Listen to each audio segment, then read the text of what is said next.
Ang pagtaas ng presyo ng mga bilihin ang nangungunang inaalala ng mga Pilipino batay sa nakalap na datos ng Okta Research.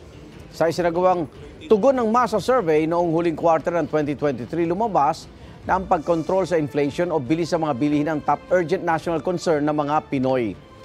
Sunod, ang pagkakaroon ng murang pagkain tulad ng bigas, gulay at karne. Pangatlo, ang paggawa ng maraming pang trabaho. Pagtaas ng sahod ng mga manggagawa at pagsugpo sa kahirapan. 1% lang sa mga Pilipino nagsabing urgent concern ang pagbabago o pag-aamyenda ng konstitusyon. 1,200 Pilipino sumagot sa survey na may margin of errors na ±3%.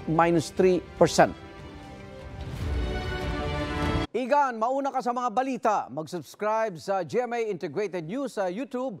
Sa mga kapuso abroad, subaybayan nyo kami sa GMA Pinoy TV at sa www.gmanews.tv.